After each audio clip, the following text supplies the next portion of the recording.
त्यांची काय इच्छा आहे की आम्ही रस्त्यावर यावं, आम्ही आतंक फैलवावा अशी त्यांची इच्छा आहे का? बघा आमची तशी इच्छा नाही आहे. आमची इच्छा एवढीच आहे की मतदार याद्या रेक्टिफाय झाल्या पाहिजे.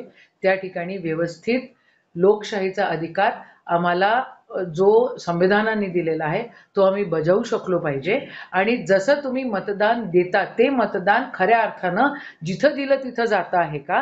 हे पण आमच्या लक्षात आलं पाहिजे. हाही आमचा लोकशाहीचा अधिकार आहे. हा अधिकार आता हे लोक हिरावून घेत आहेत. ईव्हीएमच्या मार्फत वोटिंग होत आहे आणि व्हीव्हीपॅट पण आता राहणार नाही असाही विषय आमच्या कानावर आलेला आहे.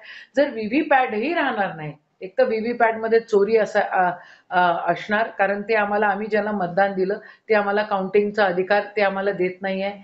व्हीव्हीपॅटमध्ये पण चोरी होते आणि आता व्हीव्हीपॅट पण नाही. आत्ता ज्या त्यांनी अंतिम याद्या ग्रामीण भागातल्या दिलेल्या आहेत त्याच्यावर तर फोटो पण नाही आहे.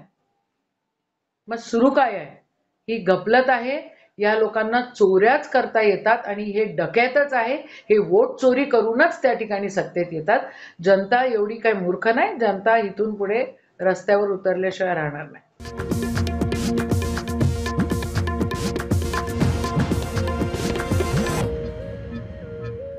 महाराष्ट्र राज्याचे